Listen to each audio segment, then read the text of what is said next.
नमः। गुरुर्ब्रह्मा गुरुर्विष्णु गुरुर्देवो महेश्वराय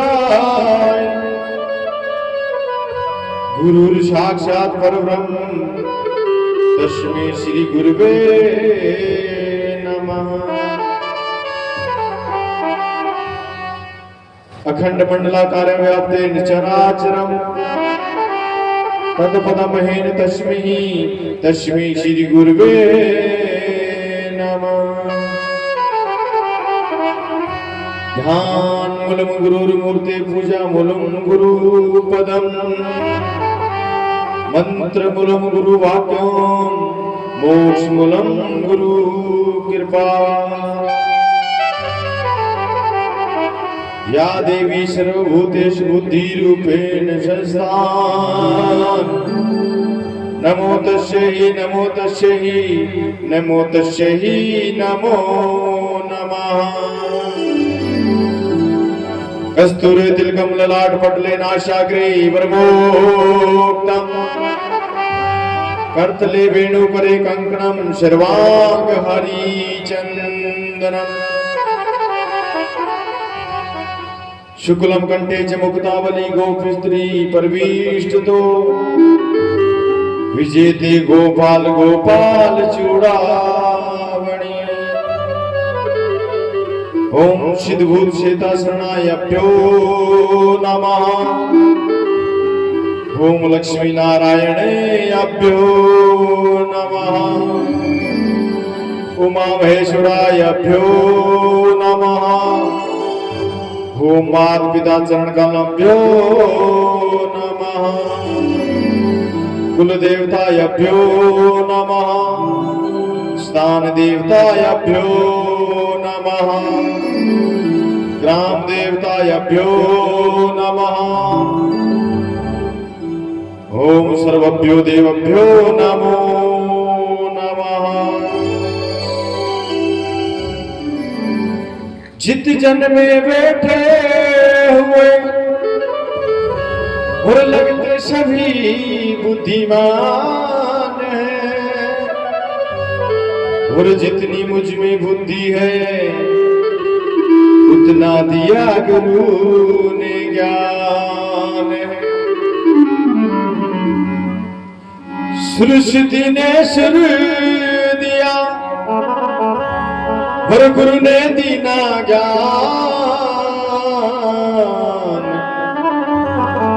मात पिता ने जन्म दिया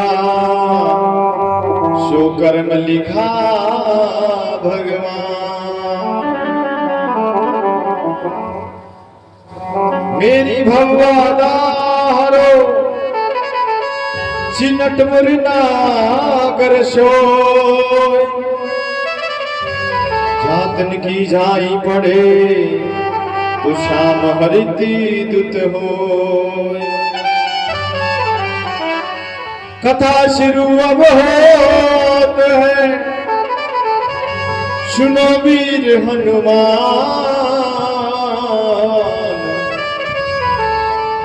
आए श्वासन लीजियो विराजियो पवन कुमार। विराजियो पवन कुमार।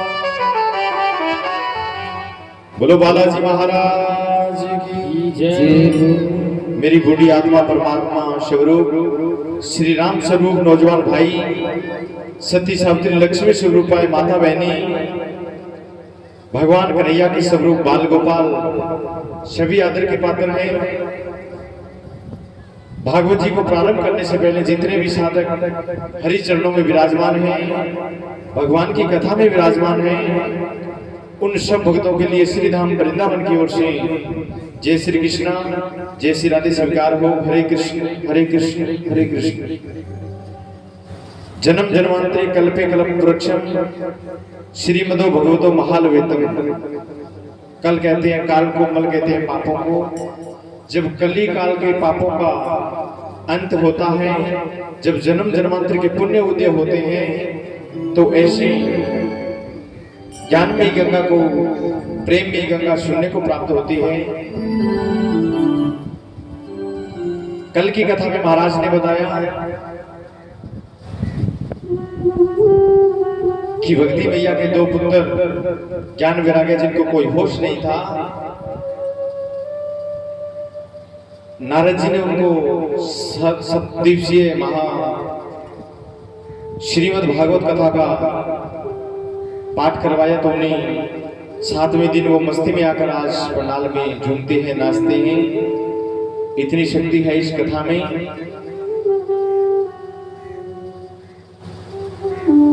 चलेंगे हरि चरणों में, अपनी वाणी को पवित्र करें। छोटा सा कीर्तन, उसके बाद कथा का प्रसंग।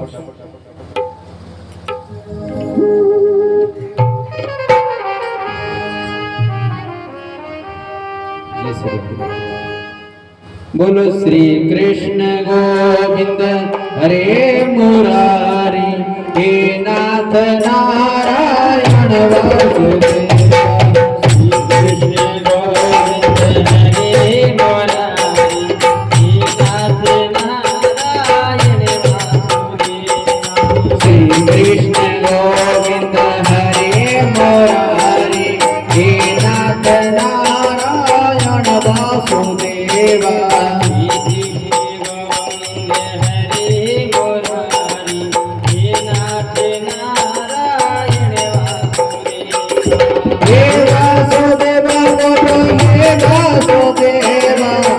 वासुदेवा बोलो हे वासुदेवा, हे वासुदेवा, हे वासुदेवा बोलो हे वासुदेवा। श्री कृष्ण गोविंद हरे मुरारी, हे नाथ नारायण वासुदेवा।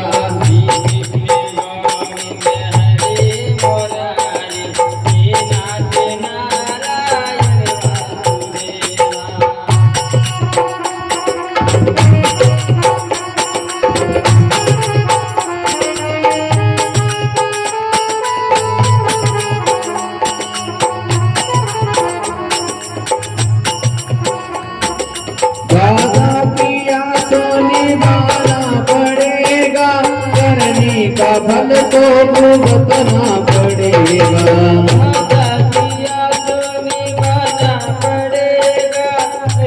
का फल तो भुगतना पड़ेगा।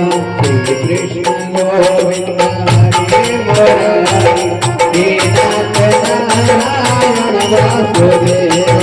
श्री कृष्ण गोविंद हरे मुरारी, हे नाथ नारायण वासुदेवा।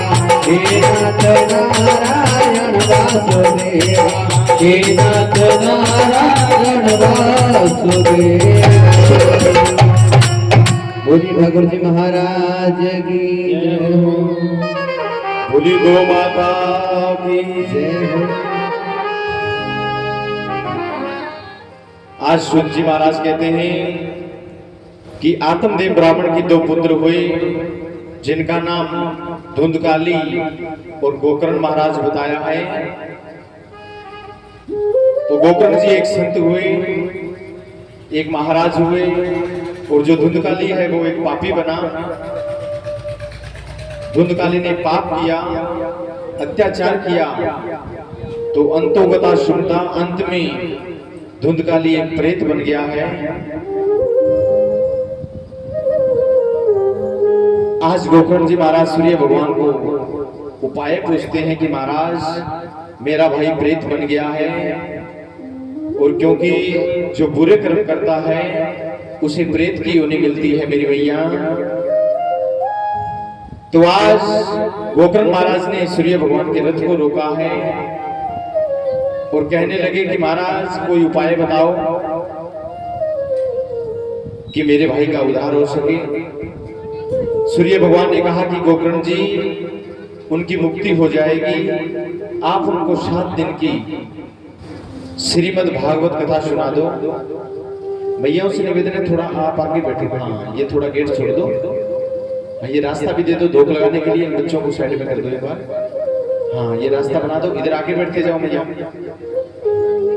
सुना दी सूर्य भगवान ने कहा कि उनको 7 दिन की भागवत कथा सुनाइए। कथा सुनकर धुंधकाल की मुक्ति हो जाएगी। और ऐसा शास्त्र में वर्णनाया है कि हमारे जो पूर्वज अधोगति में चले जाते हैं किसी कारणवश, तो उनकी मुक्ति नहीं होती, तो वो कोई भूत प्रेत डांगनी शंकनी प्रेत बन जाते हैं। जब परिवार में हमारे पूर्वज अधोगति में चले जाते हैं, तो फिर घर में कलह बना रहता है। कितना भी कमाओ लेकिन लक्ष्मी रुकने वाली नहीं है। घर घर में कलह बना रहता है। इनका शास्त्रों में पाया आया है कि कहीं भी कथा हो रही हो तो अपने पितरों को, कथा समझ में आ रही है भाई, कथा समझ में आ रही है, कहीं भी कथा हो रही हो तो अपने जो पूर्वज पितर हैं जिनको हम घर में मानते हैं, तो उनको बड़े मन से बड़े भाव से कथा सुनाओ। घर पे हाथ जोड़ के आगमन करें कि पितरजी महाराज आप चलो भागवत कथा सुनने के लिए। तो 7 दिन की कथा सुनकर जो अधोगति में पड़े हैं उनका उद्धार होता है, उनको मुक्ति मिल जाती है, उनकी आत्मा परमात्मा में लीन होती है। उसके बाद उस घर में हमेशा सुख शांति बनी रहती है। तो धुंधकाली एक प्रेत है। गोकर्ण जी ने गया में जाके श्राद्ध भी करवाया,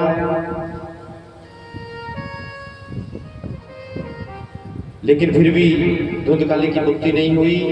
अंत में पिंडदान किया,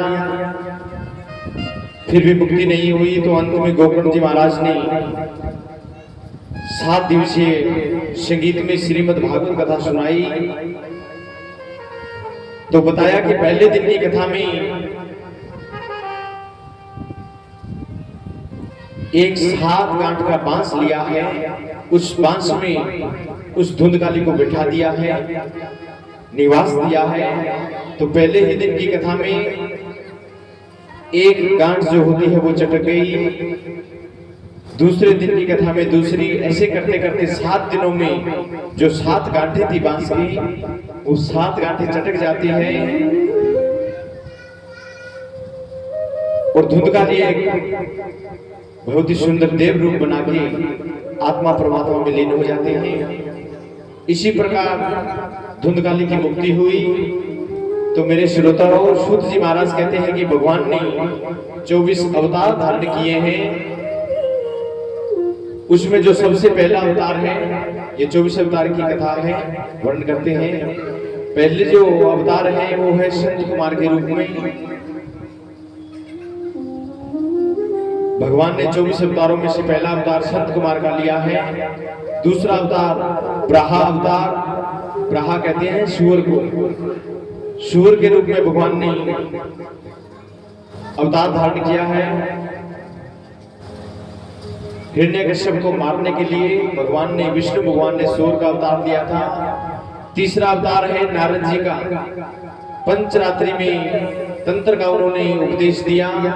और चौथा है धर्म की कला नाम की स्त्री से नर और नारायण का हुआ। पांचवा अवतार कपिल देव भगवान का, उन कपिल देव जी ने अंतों को सुनता, अंत में अपनी मैया की मुक्ति की है। छठवां अवतार है अत्रि महाराज का, दत्तात्रेय महाराज के रूप में दत्तराजी महाराज हुए। सातवां अवतार रुचि प्रजापति की आकृति स्त्री से मेरे यज्ञ भगवान हुए हैं। जो हम यज्ञ करते हैं ये रुचि मैया के पुत्र हैं। आठवां अवतार नाभिराज की पत्नी मेरु से ऋषभदेव रूप के अवतार हुआ। नौवां अवतार आदिराज पृथु महाराज का हुआ है, जिन पृथु महाराज ने पृथ्वी की मैया का दोहन किया। दोहन करने से पृथ्वी मैया अन्न वस्त्र फल फूल मेवा मिष्टान इत्यादि प्राप्त हुए, जिनसे हमारा तुम्हारा ये जीवन चला। 10वां अवतार है मत्स्य अवतार। मत्स्य कहते हैं मछली को। भगवान ने मछली का रूप भी एक बार धारण किया था। जब हैग्रीव वन के राजा आई और महाप्रलय होने वाली थी, तब भगवान ने मत्स्य अवतार धारण किया पृथ्वी के बीजों को बचाने के लिए। 11वां अवतार कच्छप अवतार, कच्छप कहते हैं कछुआ को। जब समुद्र मंथन हुआ तब देवता और दैत्य मंथन कर रहे थे, तब जो मंदराचल पर्वत था वो रसातल में चला गया। जब भगवान विष्णु ने कछुआ बनकर उस विशाल पर्वत को अपनी पीठ पर धारण किया, तब जाके कहीं समुद्र मंथन हुआ है। 12वां अवतार है धन्वंतरी। धर्मों के अनुसार जब देवता व दैत्यों को मिलकर समुद्र मंथन किया तो उनसे सबसे पहले हलाहल विष निकला है, जो शिव को पिलाया गया। उसके बाद समुद्र मंथन में उत्सेवा घोड़ा, देवी लक्ष्मी, ऐरावत हाथी, कल्पवृक्ष, अप्सराएं और बहुत से रत्न निकले। और अंत में भगवान धन्वंतरी अमृत का कलश लेकर प्रकट हुए। यही धन्वंतरी भगवान विष्णु भगवान माने जाते हैं। इन्हें औषधि का स्वामी भी माना जाता है। 13वां अवतार है मोहिनी अवतार। देवता दैत्यों ने अमृत के लिए जो झगड़ा हुआ था, उस बंटवारा को करने के लिए भगवान ने मोहिनी अवतार धारण किया और अमृत देवताओं को पिलाया और मदिरा जो थी वो दैत्यों को पिलाई। 14वां अवतार मेरी भगवान नरसिंह अवतार हुआ है। भगत प्रहलाद को जब हिरण्यकशिपु सताता था, तब भगवान ने खम फाड़कर नरसिंह भगवान का अवतार लिया है और अपने नाखूनों से हिरण्यकशिपु का वध किया। 15वां अवतार है वामन भगवान। कुछ समय पश्चात भगवान ने विष्णु भगवान ने वामन अवतार लिया है। 16वां अवतार है हैग्रीव अवतार। भगवान विष्णु की गर्दन और मुख घोड़े के समान थी। तब भगवान हैग्रीव रसातल में गए और मधु केटव का वध किया और वेद को पुण्य भगवान ब्रह्मा जी को दिए हैं। 19वां अवतार है श्री हरि। धर्म ग्रंथों के अनुसार गजेंद्र हाथी की स्तुति सुनकर भगवान श्री हरि प्रकट हुए। उन्होंने अपने चक्कर से मगर का वध किया। भगवान श्री हरि गजेंद्र का उद्धार किया और उसे अपना पार्षद माना है। 18वां जो अवतार है, 18वां अवतार भगवान परशुराम का है।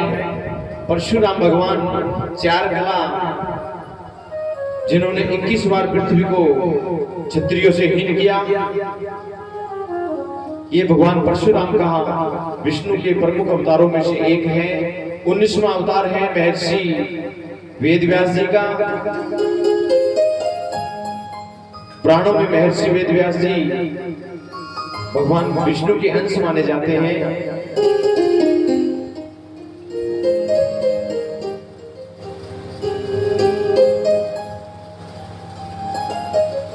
जिन्होंने महाभारत ग्रंथ की रचना की है। ये जो मंदिर बना हुआ है महर्षि वाल्मीकि जी का, ये भगवान विष्णु के अवतार माना जाता है। इन्होंने महाग्रंथ की रचना की थी। 20वां जो अवतार है वो है हंस अवतार।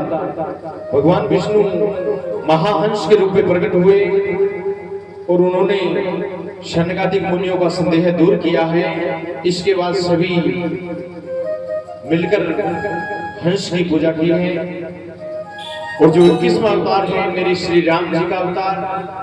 त्रेता युग में राक्षस राज रावण का बहुत आंतक था, उसका वध के लिए भगवान विष्णु ने राजा दशरथ के घर माता कौशल्या के गर्भ में पुत्र के रूप में जन्म लिया है। भगवान विष्णु ने राम अवतार देकर देवताओं को भय से मुक्त किया। ये आगे कथा आएगी। और जो 22वां अवतार है मेरे ठाकुर जी का श्री कृष्ण का अवतार है। द्वापर युग में भगवान विष्णु ने श्री कृष्ण अवतार लेकर अधर्मियों का नाश किया, कंस का वध किया।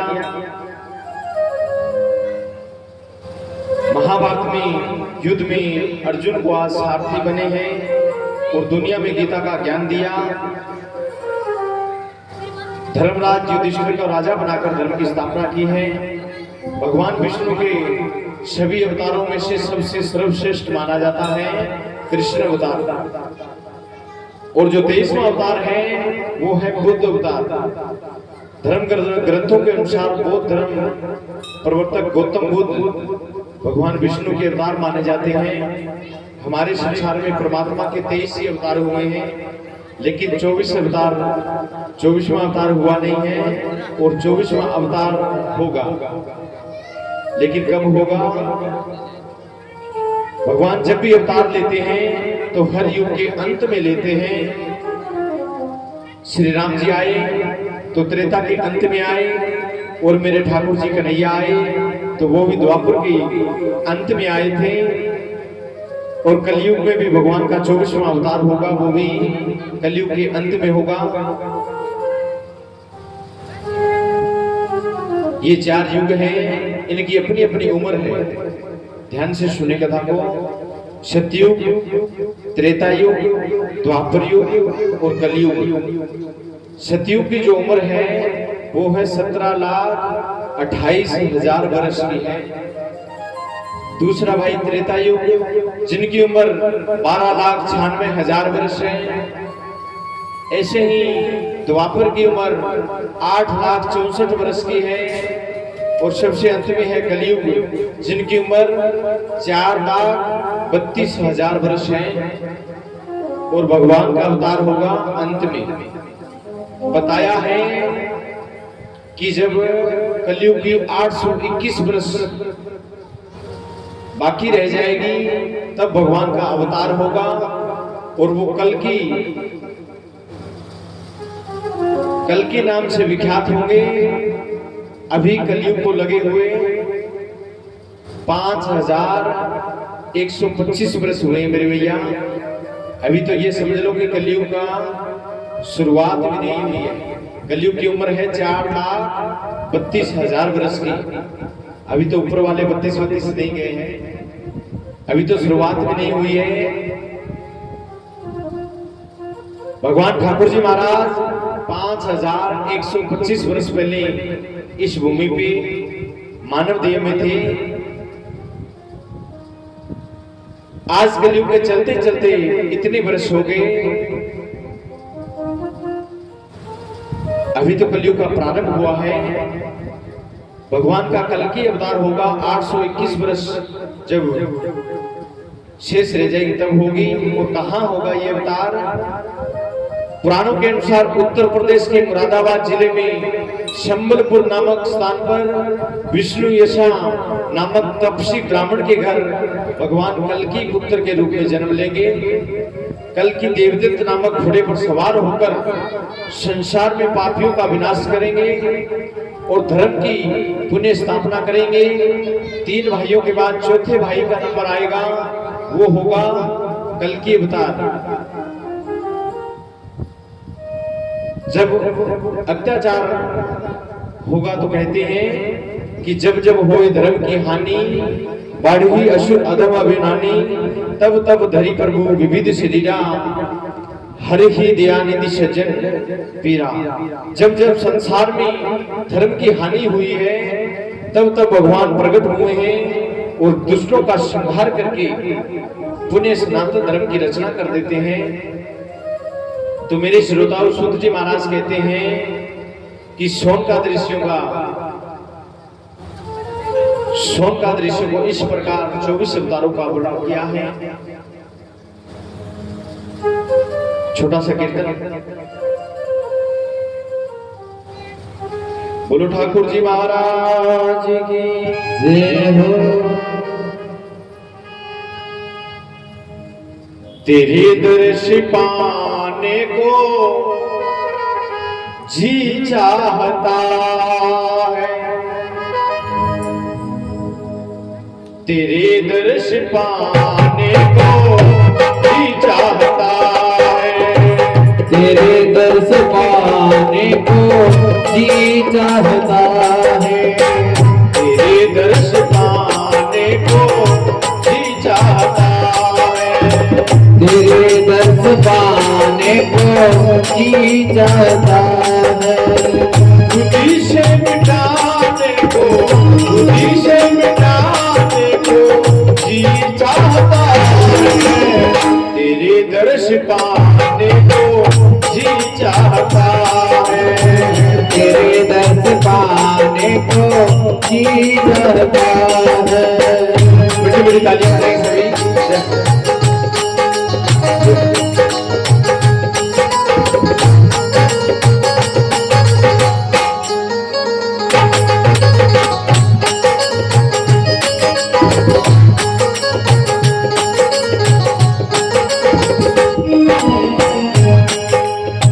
बुला दो हमेशा मस्ती के प्यारे। मिला दो हमेशा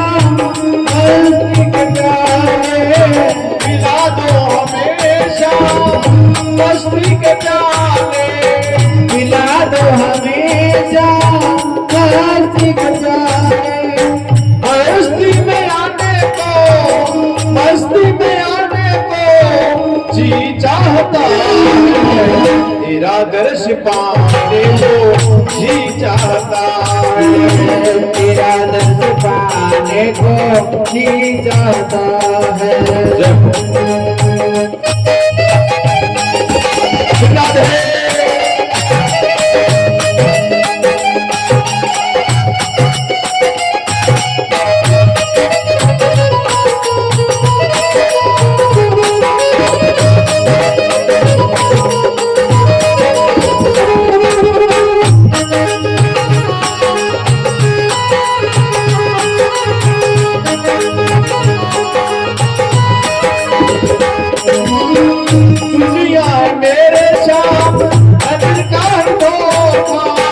दुनिया है मेरे साथ नजर का ये धोखा। दुनिया है मेरे शाम नजर का ही धोखा। दुनिया है मेरे साथ नजर का ये धोखा। इसे ठुकराने को, इसे ठुकराने को जी चाहता है। तेरे दर्श पाने को जी चाहता है। तेरे दर्श पाने को जी चाहता है। खुशी से मिटाने को, खुशी को मिटाने को जी चाहता है। तेरे दर्श पाने को जी चाहता है। तेरे दर्श पाने को जी चाहता है। हाँ, तेरे दर्श पाने को जी चाहता है। तेरे दर्श पाने को जी चाहता है।